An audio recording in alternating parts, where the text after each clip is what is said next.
All right, welcome to another From Scratch episode, bro. This is gonna be a special episode because me and Shane, we actually are interviewing a special guest. He's probably one of the worst comedians I've ever heard. You know, I don't even know why we got him, but it's a special fucking interview. We had to get somebody. Nah, I'm just playing. We got somebody who we went to high school with. We got Dominic Ray in here. Yo. Dominic. Yo. Dude, I feel like there's a bell of the ball out here, bro. Goddamn. Hey, it's feeling different, bro, because we were just like talking in the room. It was all natural. Now this shit feels awkward. Now I gotta put my chest out, show my titties. Goddamn, bro. Nah, but yeah, we got Dominic in here. Dominic Ray. You go by Dominic Ray, right? Yeah, that's my stage name, bro. Okay. I was gonna like ask like, so when you're a comedian, do you come up with like nicknames or? So it's different, bro. So my full name is Dominic Ray Johnson. I'm a brother at the end of the day, right? I'm a brother. Don't get it twisted, right. bro. That's Come right. on, I can salsa dance, but I still eat fried chicken. But so my work name, everybody knows me as Dominic Johnson. So I was like, okay, well, I don't want like my job when I first started, like to know like my name's like, look my shit up, bro. It's Dominic Johnson. So I was like, let me go by Dominic Ray, my middle name, and then I just stuck with that shit. And I was like, okay, and it was fun. So it's like Dominic Ray. It's in between. You don't know if I'm a brother or if I'm making tamales. You don't know what the fuck's going on, bro. Are you half Mexican, half black? So it's interesting. I'm so mixed, bro. My mom is black and white. My dad's black and Mexican. Oh wow. So, Shit. like, I'm all over the place, baby. That's fucking crazy. I'm all over the place. You know what I'm gonna do, baby? Come on, I'm gonna get butt naked. Like you never get know. privileged, then you get the fucking. You know what I'm saying? That's crazy. Yeah, it's definitely a vibe, bro. So it's one of those. It's a vibe. You don't know. My family, we look like Star Wars out there, bro. It's a good time. So it's one of those things where I was like, okay, let me just go on my first name and my middle name, and it just stuck.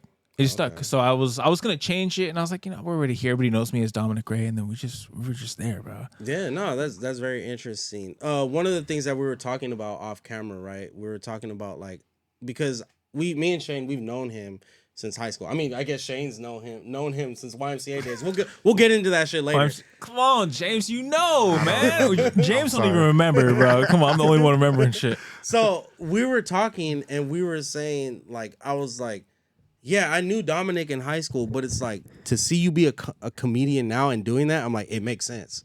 Yeah. It makes sense that you're doing this and stuff like that. So I'll start off with this. Like, were you always like the funny kid even when you were younger and stuff like that? Yeah, dude. I mean, when it came to like, so in middle school, I was nominated when I went to Walnut Grove, right? Which is we were the first, at least my few of the homies that you guys know, right? Yeah. Which is like Ryan, which is like Eric. Where's Walnut Grove? It's like right. Fuck, I don't even know the street. It's like. If you know the Ranch Market, all right, you know where it's at, bro. It's like right on. It's not Sunset. I can't think of the main street. So is it in Covina? It's like right next to Hong Kong Plaza. Okay. If you know where that's at. Okay, so in Covina. It's in like West Covina area for sure. Okay. So, so when I went there for middle school, that's kind of where I got my personality from, and so I was kind of. I won't say nominated, but I was one of the funniest people in the school. I didn't get picked, but so that's when I kind of like loved just being silly, just being a dumb kid. And then after that, I just try to find myself. And I didn't really get into comedy a year and a half ago. And luckily enough, I've been lucky to get into bigger places and figure out my voice. And still to this day, man, that's the beauty of comedy is you figure out as you move forward. Yeah. Same thing with music. Yeah. Exactly. Same thing with anything. Yeah. So that's kind of like where it's at. Okay. So you said you started a year and a half ago. Yeah. Yeah. So what made you want to be like, you know what? I can do this. Like, what made you want to do that? Okay, it's gonna be the truth. So I got fired from a job, bro. I roasted my boss. Oh, nice. I roasted the shit out of this poor bastard, bro. Did you record it? No, bro. Listen, I love everybody. I don't give a shit. I love everybody. All right, he was black and gay. I called him Blade. I don't give a shit. I roasted his ass. I love gay people. All right, both my aunts are gay. All right, fuck you guys. All right, both my aunts are gay. They're two lesbians. I love them to death. So with that being said, I roasted him. I got really fucked up at the Christmas party, and I said, you know what, dude, the best time. And so I said, you know what, I'm gonna go ahead, and I got fired. And my boy Chris was like, he was starting the week after I got him the job. He was starting the week after. He's like, yo, he's like, what happened? I was like, I'm not gonna lie, I got fired, big dog. So that happened, and then I hit up one of my homies, and he took me to the open mic, and then I just never looked back, and I ended up falling in love with stand up. And just when you first start stand up, I don't care who you are, you die on that stage for the first. I mean, you could die for 10 years, to be honest with you. Yeah. And you got to find your tone. You got to work your material. And I fell in love with that process. And then from there, I started a little bit better. And then as time went on, I got lucky enough to do some clubs and to do just bars. And I fell in love with the process of doing stand-up as opposed to, chasing the dream. And that's consistently what I do now. And you know what? Yeah, because that goes hand in hand, like, because I do music and shit like that, right? I love just sitting there and creating. There don't even have to be, like, an audience around me. I mean, that's a plus, when I go do shows and shit like that. But I love the process of just everything that involves making a song and everything like that. And this is our new venture, and I'm loving this process as well, too. So it's always about just loving, like you said, loving the process. Yeah, that's half the battle, dude. It's a lot of it is because you fall in love with the end goal, right? For stand up, it's like, I want to do the stadiums and the clubs and all that shit, and that's such a long goal. But you forget about the little stuff. You forget about the podcast that you do it with Shane and James, and you forget about doing the bar shows over here, and I don't care what you're doing, whether you're doing stand-up, whether you're doing music, you're doing podcasting, you're creating content. And it sounds so dumb, bro. But it's like, it's the truth. Like, the process of it, even the L's. The L's mean everything, bro. I like the L's, like, I love that shit. Because when you get that W and you're like, fuck, my God, I needed that mother,fucker. I needed that. When you go on a 5L streak and you get that W, it's like getting your balls licked in the back of an alley, bro. It's the best feeling in the world. I never had that feeling, though. Come on, bro. Come on. Don't lie. So we were out. So that's like, so all jokes aside, but it's one of those things where that's why I love the process of doing comedy. Okay. Because when you go through your process, you have to go through the fire to build what you're trying to build. Right. Same thing with anything. Whether you're doing music, you're building a brand, you're doing content. That's the beauty. That's what I like about it. Yeah, definitely. I want to, we're going to get into definitely like the comedy stuff and all that stuff in a little while. I want to take it back though to, how you said you roasted your boss and stuff like that. And I want to take it back to like, I want to still stay on like the, the childhood things and stuff like that. What were you like? Was there movies and stuff? Was there, video games? Was there like, were you roasting kids and stuff like that? Because for us, the how I would say what the nucleus of our friendship is like movies and comedy and stuff like that. Like, what were you watching? Because me and him, we can't go a whole day without saying a movie quote. No. Like, you know what I'm saying? Like what, like even music or just anything that had to do with like being creative. Like, just were you involved with what you liked? Yeah. No, that's a great question. So, I grew up mixed household, right? Black, Mexican, white, for sure, right? My mom's black and white. That's some shit. Oh, so you get everything. Shit. You get everything. You get Jim Carrey, but you get Martin Lawrence, motherfucker. You know what I mean? You get George Lopez. You get all that shit. So I grew up in my mom's a wild person. My mom does stand up too. She's actually gonna do the Hollywood Improv in May. Oh wow! Swear she's shout out moms. What's the word? Yeah, she is funny. I hate on her. I'm the biggest hater. She's funnier than shit, bro. She's doing the Hollywood Improv, bro, which is crazy. It's hard to get that spot. So she does it too. And she's a beast. So my mom put me on when I was little to like we watched Bad Boys. I love Bad Boys. Oh, which one? Bad Boys 1? Bad Boys 2 is the best one, bro. I'm sorry. Bad Boys 1 is good. Yeah. Bad Boys 1 is good, but Bad Boys 2 is the one. Big fucking nice fucking fish, bro. One of the fucking funniest.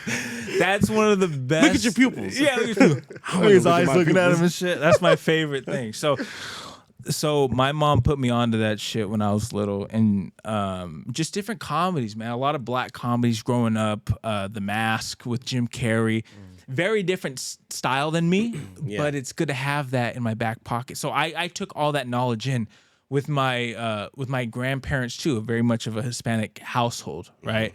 So that's all taken into account as well, and that kind of built my personality. Both my parents are funnier than shit. Yeah. My dad is funny. My dad's a smooth motherfucker, way cooler than me, bro. And then my mom is she's just silly too. So between the both of them, they created my personality, just being around them, just being dumb and just being silly. And that I got into stand up obviously a lot later, but when it comes to just comedy in general, you have to have your life before you get into it because you have so much to pull from. Same with your music. Yeah, exactly. Right? So that's kind of where it started. And then from there I was like, yo, let's do it. And I loved it. I fell in love with it, dude. Damn. No, that's definitely dope. And I'm gonna still stay on high school and stuff like. Cause now we'll get into high school and stuff like that.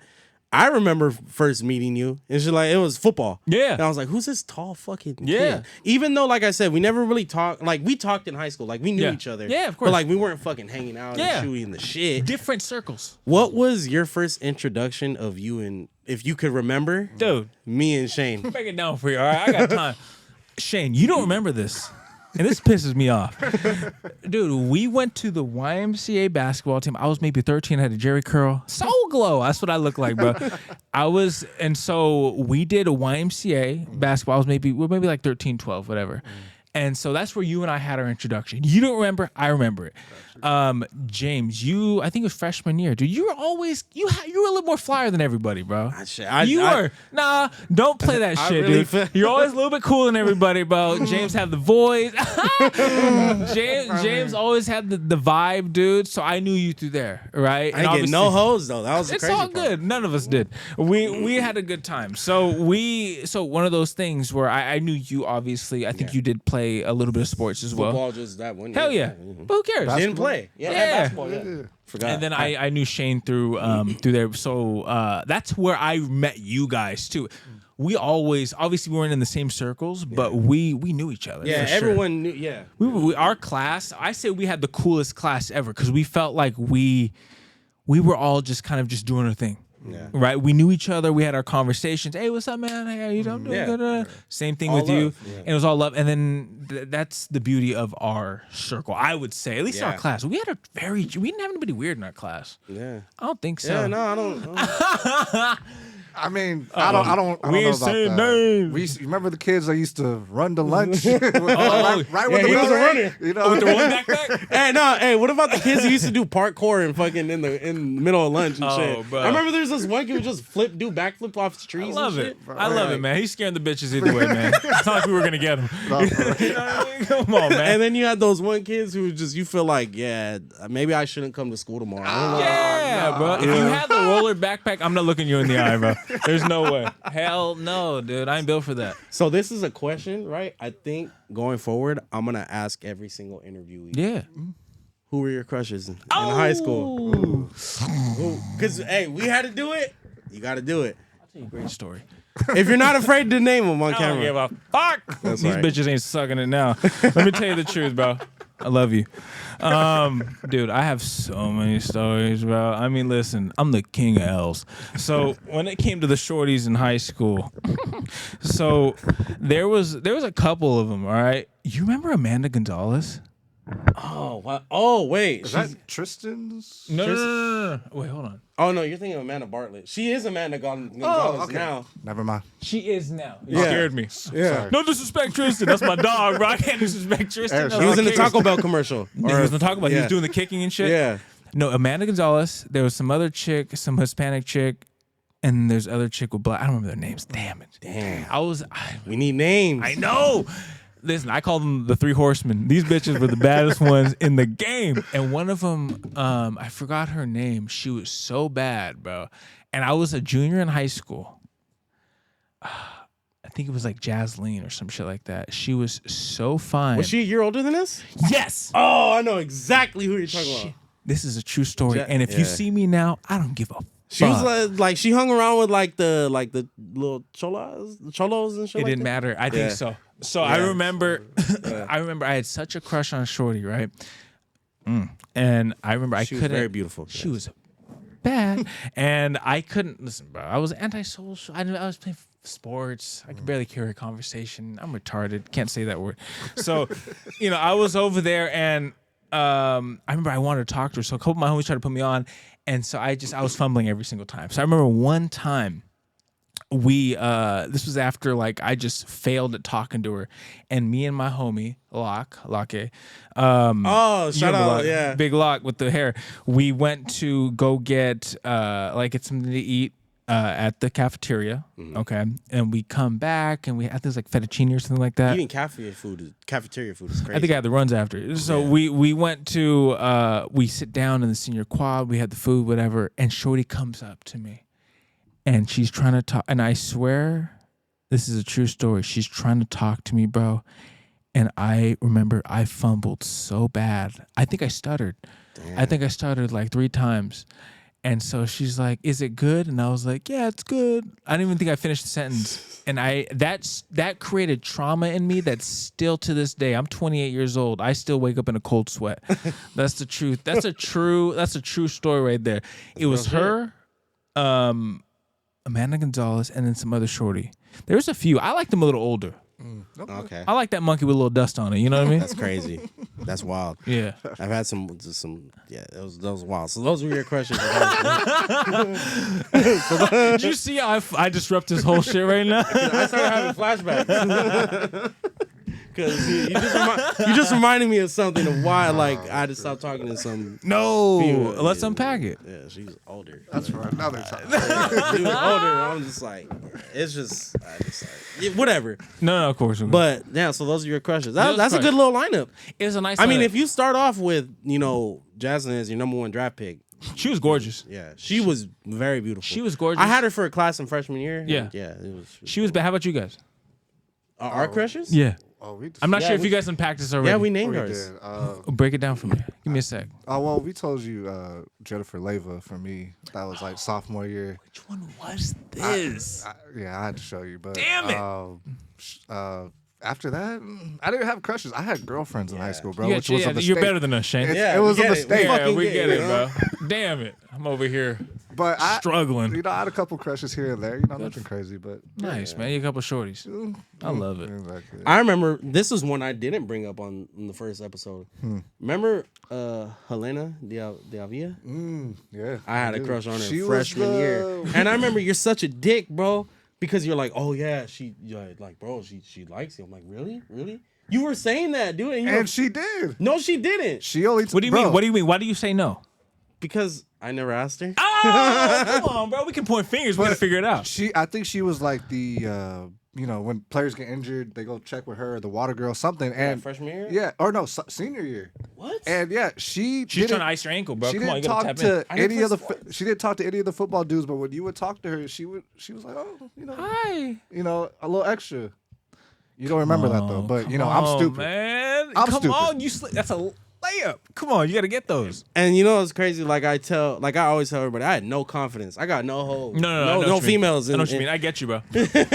I didn't have, bro. I didn't. We were talking about grad night earlier. Yeah. I didn't kiss my first girl till grad night. I feel you, bro. I was 18. Who was it? Oh, sorry. I still chop it up with her. Can I tell you that nothing made me more sad than your first episode? And I was recording it, and my boy was like, "Hey, yeah, I didn't get no hoes," and I just looked, and I was like, "Man, I'm sorry." Hey, to admit that on camera. Still to this day, one of my greatest memories of recording the From Scratch And that was podcast. the first one too, huh? Like, You're like, yeah, I ain't get no hoes. That was and I quote Jameson James. I don't get no hoes, bro. I mean, hey, I feel like I didn't. I feel like I still don't even get girls this day. I didn't listen, bro. I didn't get any girls either, but I can't even sit here and write and be like, ooh, but some bad L's. But going through high school and all those, dealing with those experiences, do you use all those experiences now in your comedy? Of course, right? Because we were talking about it. Yeah. Yes, dude. Yeah. That's the beauty of stand-up comedy or any comedy that you do is like you have to use all the bullshit that you've lived through. That's your material, right? That story of all that stuff with Shorty and all that stuff, like that right there is what makes your stand-up so funny because people, you relate to that. You relate to that to some degree. Oh, fuck, I remember I had my girl. Oh, fuck, I fucked up too, man. Because we all know. We've all been there. We've all fumbled a layup, bro. We've all been there. It's the same thing. So we all live similar circumstances, and we all are just different situation. Yeah. So that's what I see as far as like, comedy. Your greatest tool is your life. Right. Similar with music. Yeah. Right. So when you're on stage, what's like your style? Like, are you dark? Like, are you like, Oh, dude, I'm I don't know gritty. if I Is should- anything off limits? Yeah. Dude, I'm gonna be honest with you, I go for it. Cause like you have to, right? I'm very raw and unfiltered. Right. Like this ain't Rugrats. I'm going for it, bro. Like In a time of cancel culture too. yeah. You know what I'm saying? It's like, how do you navigate that? You have to do it though, right? Because somebody has to do it. Right. Somebody has to do it because when it's the truth at the end of the day. Like I don't want to be one of these comedies that I'm not a clean comic. I didn't live a clean life. No homo. I didn't do any of that shit. You know what I mean? Pause. But at the end of the day, like that's what it comes down to. Like you have to be true. And as long as it's coming from a good place, I don't think it's bad. Right? Okay. Like I come from, and we've talked about this. I come from a very different background. Both my aunts are lesbians. Both my grandpas are black. I have a white grandma. I have a Mexican grandma.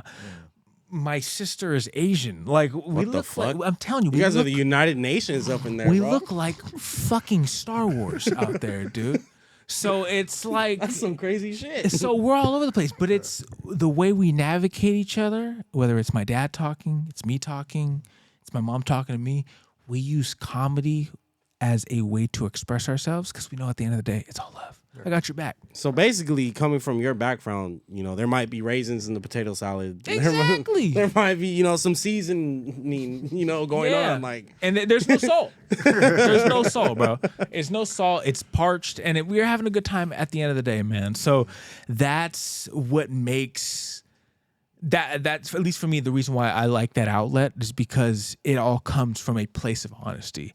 Okay. With your guys' friendship, right? If you guys can't joke with each other, do I really fuck with this guy? Right. And if you can't fuck with somebody, you can't have a little fun with them, then you can't be real. Exactly. You can't be honest with them too. It's like a fucked up boss Yeah. that you work with, and you're like, "Hey, how you doing, John?"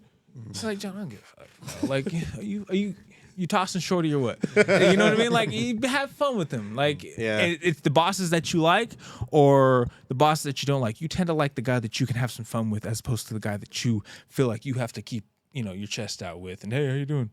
I don't want to live a life like that. We were talking about your style of comedy, and like you just broke it down, right? You got to draw from experiences. One of the jokes that I saw you post up, it was so true and relatable. Yeah. You were like, "You're not a real man," until you like had a whiff of some really bad pussy, Yeah. and you still eat it. Yeah. I related to that. I'm sorry, Mom. I know you probably watch this shit. Yeah. Hey, Dodger, yes, I was gonna tell you, chime in on this shit. He literally said, "You're not a real man until you still eat some." Where's the lie? Where the fuck is the lie? That's the truth, man. Please break that down. That's the for us. truth, though. Like, so the beginning of the joke is, and I kind of tweaked it up now. Like, so the start of it is like, I'm trying to figure out what makes you a man. Right? Is it your income? Is it how you take care of your family? Is it how you treat your friends? I realize what makes you a real man is when you go down on a chick and you get a whiff of some really bad pussy, but you continue to eat that monkey like there's no tomorrow. Have we all been in those situations? I mean, We have. yes. Well, hold on. Is it new monkey or is it a familiar monkey? I need specifics. I'm sorry. Well, hold on. Well, let's really unpack this. Are you okay with? I mean, is there a difference? There's smelly new pussy is way different from smelly familiar pussy. Well, if you keep that monkey in the fridge for a while and it still stink, is there a difference? There is, because I'm saying you get that fresh out the gym. That fresh out the gym monkey is different. You get what I'm saying? That's still that might have some funk to it. Well, if you pop the hood on a new chick, right, and it got some stank to it, it's got some bite, but then you mess with a chick you've been messing with before, and it's still got the same bite. Okay, that's different. That's different. That's why I need specific. Is it constant? It's whatever is on the table at the moment, in my opinion. Okay, so if she's a shorty that you've never met before, and you bring home to the club, you guys maybe did a 2-step, and she comes down, she pops the hood on you, and it's got some bark to it. That's one where you're like, you know what? Let me have a conversation with you first. But if it's a shorty that you've been tossing maybe for a couple weeks, or maybe fuck it, you've known her since last year, all right, and she spreads that grasshopper leg on you, and you're like, yo, it's still got some tang to it. You gonna tell me you're gonna say no? I'm biting it. I'm gonna be honest. It just depends, because it depends on the woman. Because I'm not eating new pussy all the time. Yeah. I'm not saying I don't. I do dabble in extreme sports. Yeah. You know what I'm saying? But Oh hell yeah, he's right. you know what I'm saying? Sometimes you gotta pop the chopsticks on him. I respect Exactly. it. You're not always. I'm gonna be real. I don't eat it. Now we gotta break this down. I don't. Ladies, Dodger does. Go ahead. That's at my homeboy Dodger. Yep. And I'm gonna be real, right? Because I've had some fucking horrible experiences for that very reason, bro. Yes. And I've told you my experiences, right? It's like me, and I'm gonna be really adult about this. There's no reason why you should be. I mean, no, maybe there is reasons why you smell down there. You know, women are different. There's some wild. Well, I feel like you're doing damage control right now. For real. Clean it up. Clean it up. Doing damage But control. Just speak your truth. it's because I've had bad experiences. It's like, if you're my girl, yes, Okay. I will. There you Gotcha. go. You know what I'm saying? But it's like, if you're like smelling it and stuff, like there should be no and that shit's just nasty. Yeah. And I know there's natural odors. Yeah. But when it starts smelling like the fucking fish market, Yeah. If you gotta wear a bib when you eat some pussy, we got an issue. I know what you mean, bro. It's definitely one of those things. you just unlock some very bad memories from That's the truth. I mean, listen, bro, we've all popped the hood and definitely got a hit with that. And you're like, goddamn. And you gotta, close the nose. But at the end of the day, if you're having a good time, why are you gonna spoil it? You know what I mean? But Shane, break it down. Look, on the other side of that, what if a girl tells you, I don't want to suck it because I don't smell. I don't smell at all. See? When I know See that? No. She said to tell you, I don't smell. You're gonna be. Can people smell themselves? I for sure can. Yeah. But I know. I'm just telling you, look at the other side, because she gonna be like, But see, here's my dilemma, right? Because I don't drink alcohol. Yeah. So it's like, I feel like when a lot of people hook up, Yeah. And say that first time, it's because they're drunk. You know what I'm saying? And it's like, me, I have to take all that in. You know what I'm saying? Because I'm not drunk. Yeah. And I make sure the people who I hook up with, even if it's that. Look, all I'm gonna say is maybe I'm a savage that be dealing with a woman of a certain nature, Hell yeah. but hell yeah, I'm gonna make that a I got soundbite. your back. I I'm got gonna your make back, a soundbite Before you eat some monkey, you gotta hit it with a spear. You know what I'm saying? You gotta slow it down. Like, I've dealt with a woman who just liked me so much that I was like, hey, she was like, come over. I was like, hey, I just finished, busting down a workout or whatever. I smell. Let me go, take a playa. Playa is a cholo word for shower. So let me go take a playa real quick, and I'll pull up. And this bitch told me, nah, pull up like that. I want the sweaty balls. I like her. And the fool, I still miss her to this day. I'm locked in. You know what I'm That's saying? a real woman. hey. That's why right now that you guys are having this conversation with me, I'm almost ashamed in the corner. Like, No. you Motherfucker. like, No, fuck. they're supposed to start to make yourself sound good. I'm like, That's a real woman. I'll put her against anybody, bro. That's a real No, woman. I respect it. I respect it. I like that. Because I'm going to tell you something, bro. She's not scared to get down and dirty. She'll check her oil. Fuck it. She'll make some beer. hey, bro. She dead don't give a homies, shit. you know what? I'm gonna bleep her name out because I edit this show. Yeah. But shout out to Wendy from Compton. I fucking miss you, bitch. Bitch, I miss you. I ain't even gonna hold you, bitch. I miss you. She got a heart of gold, bro. I like it. I like it. You think Yeah. there's other people who have that same story? I know for a fact there's other people that have that same story. And that's on the deader homies. Oh, for sure, dude. Yeah. That. You need people like that. They keep your spirits up on a dark day. Yeah. You know what I mean? Yeah. Definitely. That's the truth, bro. That's funny. That's we just unpacked a whole lot right there. I'm sorry, I'm Dodger and I'm a savage. I love it, man. What you got my vote. So we were talking about influences as Yeah. well and stuff like that. Who are your favorite comedians, or do you draw inspiration from comedians? Do you just do you still watch, some comedians on YouTube to this day? Like who's just like, your guys? Yeah, I mean, I'm always I gain inspiration consistently. So I know we talked about Martin Lawrence. Yeah. I watched Martin growing up for sure. I love Martin Lawrence. People forget how good Martin was on stand-up. I think why? No, but you know why though? Why I don't put him? No, I put him up there. Yeah. But why I don't like include him a lot is because he's only had like 1 to 2 specials. Yeah. But they were great. They were great. Right. But he got into the movies. Right. To me, Jamie Foxx is over him. He's my favorite comedian. That's your guy. That's my guy. He's a Swiss Army knife. He can do it all. Everything. I respect that. When Martin was on stage, he was a killer. Yeah. I love Martin. I love Patrice. Patrice was real. I love Bill Burr. I just saw Bill in May.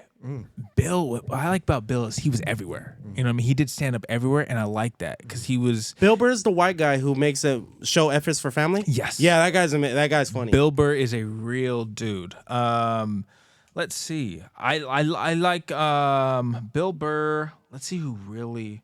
I love even like. Okay, you have the legends, and then I also like people coming up. Like, I love roasters, right? Yeah. So I love Craig Smith, who's coming up. He was on Roast Me, a show called Roast Me, where basically. Yeah. Oh, that guy is funny Smith from Pasadena. Yes, bro, the shit that he comes up with. Remember those Roast Me sessions in the classroom and shit? Bro, I know all those. R.I.P. Teddy Ray. Yes, dude. Yeah. Craig, he said to this day, this dude in a wheelchair, he said, I know where you're going. He had a dream he could walk and woke up in a handstand. I have to this day, That bro, is the funniest shit I've ever heard. I was like, where did that come from? Had a dream he could walk and woke up.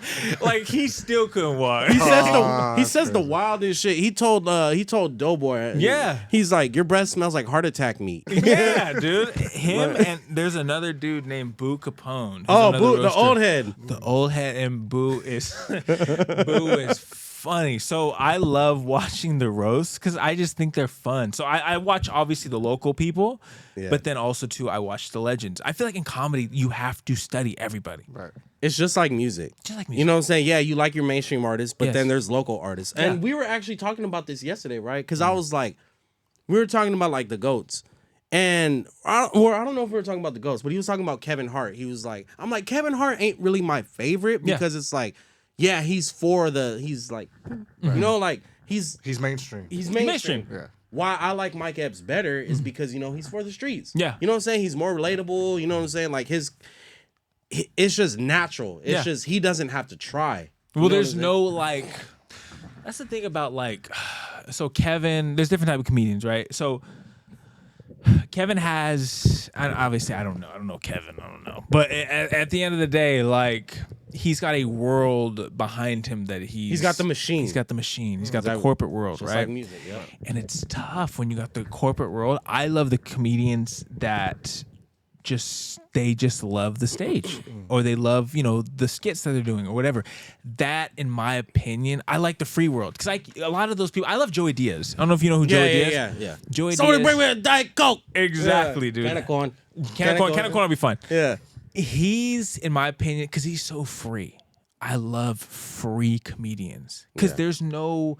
Sure, you're not getting the building, but you still get to say whatever you want. And sometimes, in my opinion, I feel like freedom is worth more than anything. Like to just say what you want. Is the goal to eventually get to a Kevin Hart status and be in movies and stuff like that? Obviously, I feel like then your stuff starts getting watered down a little bit more because then you start catering to what the people with money want you to be in. It's just like music. It's just like music. You know what I'm saying? You start making certain songs, to cater to this audience because we got to keep it up. Like, there's a certain image now you got to provide. And you can't go back to, like, doing what you did to get on. And it's kind of fucked up, but it's like, is there anything wrong with that? Is that where you want to go? No, dude. I love the stage more. I'm sure maybe in the future I'll probably do a couple movies, but I love the stage so much. I'd rather do Radio City than do a movie. And I see that now as a 28-year-old.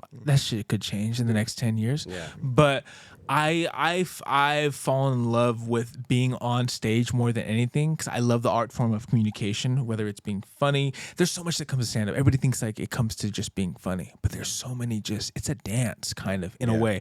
Every step is kind of calculated, every movement, and it builds the scene because you're the director. Yeah. You're the producer. You're the showman. So you have to create your own environment on that stage and you have to bring people in. You're basically selling and writing your own show. I'm in love with that process. And I'd rather do that and not be a part of any type of machine where I feel like, hey, you know, I got to, you know, I have to be nice to these people. Even though I love these people, I'd rather just be honest and be myself and not be a part of the machine. I'd rather obviously I'm not to this level, but I'd much rather be a Dave Chappelle than a Kevin Hart, if that makes sense. Okay. You know what I mean? Okay. I'd rather be free than not be as free. Gotcha. Does that make sense? Yeah, definitely, yeah. Oh, wow. No, that's dope how you broke that down. I'm like, you know, because maybe people don't understand how it works Yeah. like that. You know, they don't understand, like, you know, what the end goal is. And obviously, you just seem very comfortable, you know. And you where have you to. want to be. You love the process. You love the art. Yeah. And that's beautiful. Yeah. Well, a lot of it too, I feel like it comes down to, do you want popularity or do you like the music? Yeah. Do you want the popularity? Do you like the comedy? Do you like this? So I think, and obviously we don't know, but like, I feel like with Dom Kennedy and maybe even Nipsey, maybe from what I've gathered, they love the music or they love the business so much that the popularity doesn't matter, or they love being independent more than they love just being big. Center. Yeah. Right? It's like, how much do you really love the process of what you're doing, or do you just like getting a couple Instagram likes from a couple shorties and make you feel good and make you light in the shoulders? With that being said, I love being on that stage more than anything. Similar to, I'm sure, you know, whatever artist may feel they want to be independent. So that's my opinion, how I see it. Yeah. Everybody's different. Depends what you want. Yeah, it's So, different for everybody. Yeah, no, definitely. What we were also like trying to get at as well too was like, what is we were talking about the process. Have you ever gotten booed before? I haven't been booed, but I've been lucky. I mean, I'm surprised I haven't, to be honest with you. I've been lucky. I mean, I've definitely had many a times where I've said a joke. I've gone on stage, I'm gonna murder this shit. You motherfuckers don't even know, bro. And I hit them with that first one, like, and they look at me like I have Down syndrome. And I'm like, oh my God, what do you do? You know what I mean? And that's the worst, when you have to dig out of that hole, because they look at you. Because the worst part is when you see somebody, you say a joke to somebody, and you're like, they got it. And they're looking at you a little confused, and you're like, oh no. And you can't explain it. So you have to sit there and be like, what's your name? You know what I mean? I've had that process too. I've never been booed, but I've definitely had that look at me like, what did you say, bro? Yeah. That's just as bad. I don't care. Because at least if you're going to boo me, you don't like me, at least I have the opportunity to hate you. Yeah. If you don't know what I'm talking about, that feels even worse. Because now I feel like an idiot. You know what I mean, because you're basically, you got to spoon feed the audience. I have to spoon feed the audience, and now I'm starting to think they're not wrong. I'm an idiot. You know what I mean? You're an idiot. You're an idiot. No, you're an idiot. And that's the truth, bro. So, no, I've never been booed. I've definitely seen one of my homies get booed. I laughed. I don't give a shit. It was funny. Hey, It's good. Don't break up around me. Yeah. Don't fucking fail in front of me because I'm laughing at your ass. Yeah, and I'm saying in front of the host. Yeah. What did you say? I turned into a comedian? Yeah. Bro, anytime we're around the girls, this nigga turns into Martin Lawrence. Like, it's crazy. I don't know how it happens. Yeah. I'm like, I think I told him at one point, I'm like, bro, I think I could be a comedian. Yeah, get on stage. I was going to ask that too. Can anybody be a comedian? It's tough. It's definitely... I shook that fucking table. I almost got on the chair and held the leg. Your big ass. No, sorry. It's tough. I'd say with comedy, if you can find your audience, anybody can be a comedian because anything's funny, right? You just gotta find your voice in it, right? I know a guy that I know some really funny people. I know some people that are just like, I've seen them go on stage a million times and they eat a gorilla dick. And it's like, That's big. That's big. Well, technically it's small if you Google gorilla dick. Pause. Well, 'cause I study gorillas. I love it. Yeah, I want to go actually and be in the do the safari thing. You should just run around butt naked with Yeah. you. But anyways, no. No. Okay, all jokes aside. So no. It definitely when it comes to stand up, you don't have to be funny with your friends to be good at stand up. You could be a quiet motherfucker. I know guys that just say a couple words because it's theater at the end of the day, kind of to a degree. So I think anybody could be a comedian. It's just you have to figure out your voice. You know what I mean? To say how far you're going to take it or how good you are, that depends on you. But it's like playing basketball. Anybody can shoot. I think you talked about that earlier as far as like being different. What makes you stand out? Yeah. Like, everybody has to find their own lane. And I don't know, sometimes it's hard nowadays because everybody kind of has like, I don't want to say the same jokes, but we hear like the same music. We see a lot of the same stuff. So it's hard to stand out in certain situations. But if you can, then it's like, you're good. Yeah, you're for solid. sure. So Hell yeah. And we were talking about style as well too, right? Because over the years we've definitely I'm gonna keep correlating things to music. Yeah. We see OG rappers talk about like, oh, these rappers aren't as good as in my day. But in the fucking 80s, they were doing ABCD rap. You know what I'm saying? But you gotta respect it because they paved the way, right? And there's different subgenres of rap. Yes. You know what I'm saying? Just like now, I feel like there's different genres of comedy. Yes. Like you were speaking on it. There's skit comedy. There's the Drewski route. You know what I'm saying? Yep. Remember when Vine was a thing? Yep. right. You know what I'm saying? And I remember Drewski was talking about how Kevin Hart was telling him like, oh, stop being a bitch. Get on that stage. Get on stage. But it's like, there's different routes now. It's not all the same thing. It's not all about getting on that stage. If you could do it, yeah. You know what I'm saying? It's not for everybody. Yeah, it's not for everybody. Do you said you didn't want to do the skit route. Is that something that like you're just frowned upon? Do you look down on it? Do you look down on people who do other avenues of I guess you could say comedy? No, not at all. It's definitely, I think I'm going to end up going down. I'm fighting it, right? I'm going to probably end up going down the skit route sooner or later. We're going to see this will crash out. I'm fighting it, bro. But it's like, I think it's because I love the stage so much. I love being on there. I like when they say, "Your next comedian, Dominic." Great. I love that so much. I love having everybody come and we're all enjoying this moment together. Yeah. And it sounds silly, but it's so fun. I love the conversation. I don't look down on anybody that does the skits. I think they're funny as shit. I just have so much love for the stage. Yeah. I don't ever see myself leaving the stage. Okay. Like I said, I say that now. Maybe in 10 years. Oh, fuck, I've been up in like fucking 2 years. But I love that because it's like a church. You know what I mean? I don't care how much money you have. I don't care where you come from. I don't care if you live in Beverly Hills. Are you funny right now? Can you make these people laugh? All right. And that trumps all the other bullshit. And that trumps everything. Is can you make these people laugh? Because when they call you up on stage and you have 20 minutes or 10 minutes or even 3 minutes and you have to make these people laugh, that's so much pressure on you. And I don't care who you are. I don't care if you're Kevin Hart or you're Johnny from down the street. It doesn't matter because everything is in that moment. I think that's beautiful. I love that shit. Yeah. There's no takes. There's no second take. Right. Yeah. There's only one take, motherfucker. Yeah. Ooh, I live for that shit. And your mic stays on. And your mic stays on. You know, with a lot of these artists, like I said, I'm keep correlating with a lot of artists. Sometimes your mic ain't on. Yeah.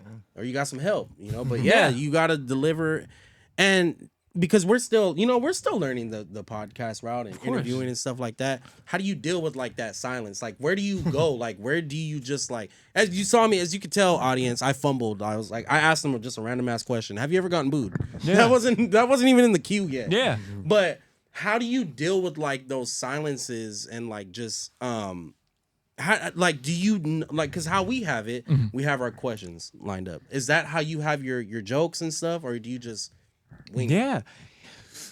It depends. So when I first started, I would just go on stage, right? And I had no jokes lined up. I would that's the toughest way to do it. But I feel like that's the best way to do it. It's the best way to do it, and it's also the toughest way to do it. But I wanted to put as much fire on my back as possible instead of having, and a lot of comics don't do this, right? I did it a very weird way because I wanted to make sure I could deal with the pressure later.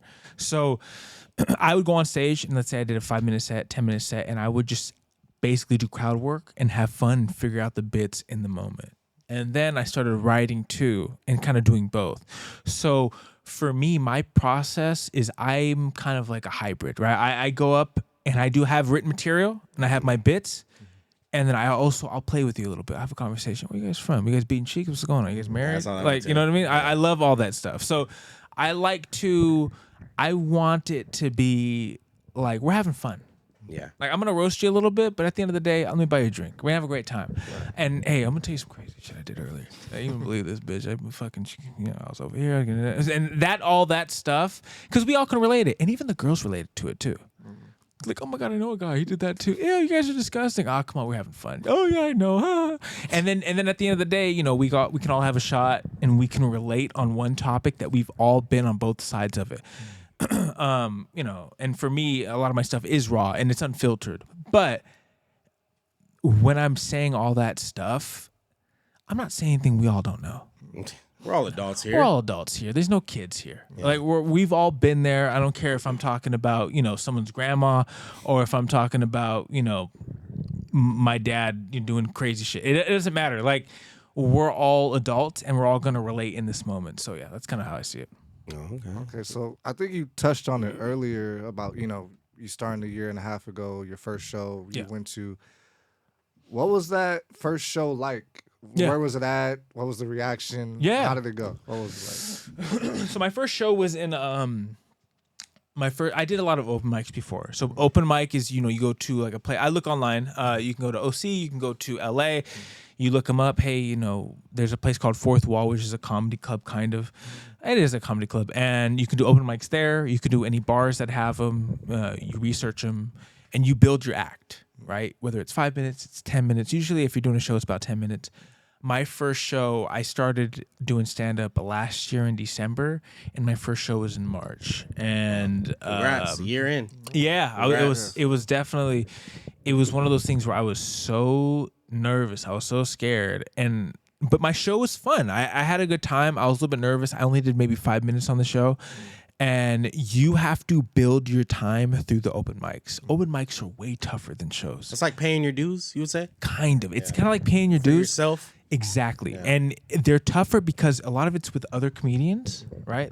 And you're building your act and you're building it through fire, right? So you're pretty much seeing what hits, what doesn't hit. Should I move this around? You're kind of doing your own essay on what's funny for 10 minutes, and then you present it on a show, right? And some people don't do that. Like some people just go up on stage and just talk with the audience, and they can kill too. So it's just kind of open mics are just as important, and then once you go on the shows, you murder. Wow. And it's trial by fire. I feel like Mike Epps is like that too. Like he just goes and talks. I saw Mike Epps. Oh, he's hilarious. Bro. He's one of the best. The way he could just make fun of regular people and you're just like, yes, I know somebody like that. Yeah. You know what I'm saying? And like you said, I just feel like he's just himself. And I feel like he's one of those comedians. And I think I saw a stand-up. He was like, I might sell out soon. You know what I'm saying? Yeah. Because he knows where he is. He knows his place. You know what I'm saying? He's made his money. And I think he's cool with where he's at. He's a funny. You got a forehead. You got a 5 head. You don't have dreams. You have movies. That's my favorite shit, bro. Dude, that's what makes Mike Epps the white best. Around your lip. Yeah, exactly. And he's one of the best. Chris Tucker. People forget about Chris Tucker. Chris Tucker was the shit. What do you think of Eddie Murphy? Eddie Murphy's Delirious, dude. Come on, man. He's one of the best. He did that special when he was 22 years old. He's 22 years old. That is crazy not thinking about it. He's a youngster. And he's been doing stand-up since he was 15. So similar to Dave Chappelle, who started when he was like 15, 14 years old. Like those, they're the best. I feel like Eddie Murphy was the first Kevin Hart. Oh, of course. You know what I'm saying? Yeah. Am I wrong for saying that? He ran the 80s, bro. From not even just the raw Delirious, but like Beverly Hills Cop, 48 Hours, Trading Places. He had, he was probably the... Roxanne! Put on a rat! Come on, bro. Yeah. He was the best. He was the best. He was definitely doing his thing. Top 5. I don't put... Eddie Murphy stand-up didn't do nothing for me. You didn't like it? It just, to me, okay. And I'm gonna relate this to sports, bro. Of course. You got players who were good in the '80s, great in the '80s, Yeah. who probably can't play. Now. They were still dribbling with their left hand. Yeah. You know what I'm saying? Or Compared dribbling to with now. their going left and dribbling with their right hand. I'm sorry. Yeah. But I respect him for the time. Now, who does that for me? Like, who can? I feel like who could kill in any era? Of course. was Richard Pryor. Rich Pryor's best. I've watched some of his stand up. I'm like, this can fucking translate to. Yeah. You know what I'm saying? Because he was just so like raw and unfiltered, and you know what I'm saying? Like He was a pioneer. exactly. A lot of people didn't talk like Richard Pryor back in the day. Nobody talked like Richard Pryor. So Yeah. it was like Everything about him was bicentennial. different. What? So it's like that's a language that nobody spoke before. And that's what made him good. Similar to like Lenny Bruce, who was another comedian, back in the day, way before Richard Pryor. The pioneers of the people that created the voice to speak like that. That's what makes him so special. He had one joke. It was on the Midnight Special. It was like a show where they would throw on rock shows and shit Yeah. like that. Every type of artist. He had this one joke, and they threw comedians on there, and he was like, "You guys seen The Exorcist?" He was like, honestly, if a brother was in the movie would have been over because you don't be vomiting on no brother's Yeah. clothes. I'm like, to say that during that time, you know what I'm saying? Like, you just barely, integration was barely a thing. It was fresh. He didn't care, bro. You know, and like He didn't care, and And- that's the beauty. yeah, that's what made him amazing. You know what I'm saying? And honestly, to me, I hold Richard Pryor in higher standings than Eddie Murphy. And I've watched Raw and Delirious. Yeah. And so I can have an honest opinion. I'm like, it was just for the times. It didn't do it for you. Yeah, it didn't. A lot of do it for me. too is that Eddie did that when he was 22. Yeah. Not to say he would have gotten better over the years because he stopped doing stand up. I want to say after that because he got movies. Yeah. You do that's why movies? that's why I can consider him like a Kevin Hart. Yeah, he did movies like Boomerang and all these other great. Sometimes, if you go into movies and the paycheck's bigger and it's going to reach more people, you just do movies. Yeah. Especially if you're making the bread that he was making. Oh, I mean, I can't tell you. I wouldn't do it. Come on, big dog. I'm pulling up. So he stopped doing stand-up, similar to Jim Carrey. He did That's one of movies our too. goats. I love Jim Carrey. That's one of our goats. He's one of the funniest people ever. You put Jim Carrey as anybody. I don't care who you are. And who put Jim Carrey on was In Living Color Yeah. with Damon Wayans Wayans. Yeah. brothers. Nobody Remember- wanted Jim Carrey too. People didn't think he was funny. SNL was like, nope. Yeah, exactly. Yeah, see, Yeah. He was, and that's why a lot of comedians stick together is because if you're funny, you're funny. Yeah. You're funny. I don't give a fuck what you look like, bro. Have you seen him? He's funnier than shit. Yeah. And they saw Jim Carrey. He's got a talent. Dave Chappelle said this. He has a talent that you can't. Ain't nobody like Jim Carrey. He's like he's like silly putty. That's what Damon Wayans said. He's just a different. Can't help person. but laugh and like just have fun and He's laugh. just silly, bro. Yeah. And you can't duplicate that. You can't copy that. And I think that's so important as far as just being a comedian. Everything is different. What you bring to the table. Some people are different. And like we said before, it's how your style is. So that's the way I see it. Facts. Speaking of styles and just, you spoke about everything and, what you've done so far and where you started. What is next for you, like, in 2025? What do you hope to do? Like, what's your, like, goals? What's the end result? Like, are you just going to just keep on just hitting the stage or, Yeah. more shows? My goal is to get to the Comedy Store. That's like the mecca for all the greats have been to the Comedy Store. Whether you're Martin Lawrence, you're Richard Pryor, I want to perform out there. I don't think I'll get to the main room. Probably get to the belly room for sure. Okay. And like I said, I look at this like a marathon. Right? I'm looking at it not in the next year. I'm looking at it in the next 10 years. So my goal is to build my set, get better and better every day, every week. So in 10 years, my goal is to be a headliner in the next 5 to 7 years. You know what I mean? So I can headline the Laugh Factory. I can headline the Ice House. I can go to these clubs and then, in the next 15 years, do bigger places and stuff like that. So that's my goal, but none of it's short term. Right. Yeah. Stand up and comedy in general, it can't be short term. You have to. It's like a steak. You have to burn that motherfucker slowly. You know what I mean? You build your relationship slowly. You can't sear it. because it's just only going to get the surface. You want to make sure you deep fry that bitch. Yeah. So that's kind of where I'm going with it, taking my time and just getting better every day. Yeah, I mean, Johnny Witherspoon did, because you were saying long term. Johnny Witherspoon didn't get on until he was like 50, really. I mean, he did stand up, but it wasn't until Friday that he really got his big break, but he did movies. Yeah, he did movies. So he did the movie, but no, that's definitely dope, man. Seems like you got a lot of stuff that one thing that I really appreciate is that you love the art form. Yeah. And that's really what From Scratch is built on. Yeah. You know what I'm saying? You love the stage first, you love the art form, you love the process first. And that's one thing why we decided to have you on, because, you appreciate the art form. I definitely see you headlining, because I just feel like it's just natural for you.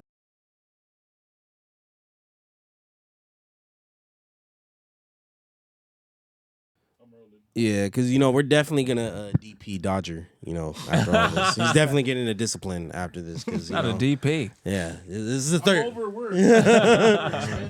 Nah. But no, we've been here with Dominic Ray. Honestly, he was talking about like just all the things that he's got coming up for 2025. Honestly, it's been an amazing conversation. It's probably it's been my best podcast ever. My most favorite one. Wow. No, I like that. Hey, it made me feel good. Hey, shit. Nah, it was just cool.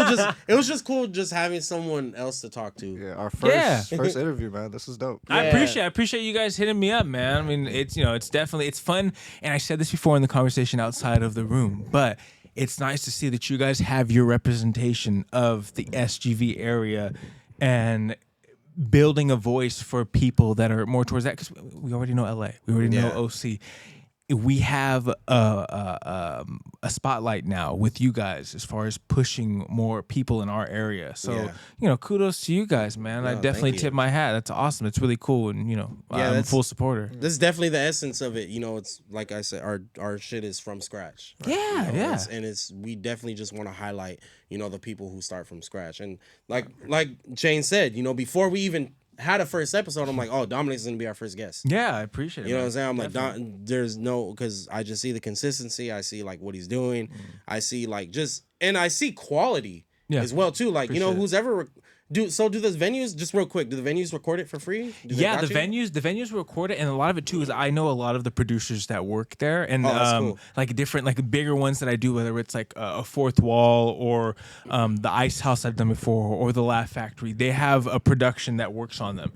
So from there, and usually, I mean, all the places that I've been lucky enough to work at that have put me on, their production is really good. So I get it from them. They'll usually send it for free, whatever. Actually, cool. I'm gonna have one of the producers I just met. I was able to work with Joey Medina, who's one of the Latin Kings of Comedy, this last Saturday.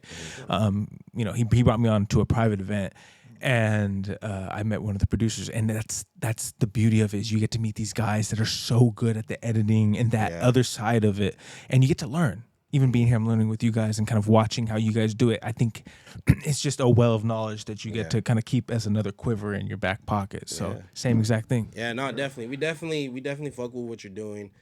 Definitely, like I said, probably will be my favorite guest, even if we have another guest. Like, you don't ever forget. You don't ever forget the first one. The first time. You don't ever forget your first time. No, did he? Is that where I was going with that? I'm flattered. Nah, probably because he gave me a compliment. He said I was flying. Freshman year. He's gonna remember that forever. Yeah, ladies, one compliment you can have him like this. Like, for real, you think what I mean? It don't take much. This is a question for the comments. Are men easy? And I'm gonna leave it at that. This has been the last episode of From Scratch. Thank you guys. Thank you, Dominic. Before we head out, shout out your socials. Oh, yes. Parents. Yeah, of course. My Instagram is Dominic Ray, 2 _. I have a couple shows these next few weeks I'll put on my Instagram as well. So I'm excited, man. We're going to keep pushing, keep doing it. That's how we do it. Definitely. There you go. That's been another episode of From Scratch. Shout out you guys. Like, comment, subscribe as always. Can't wait for you guys to tune into the next one.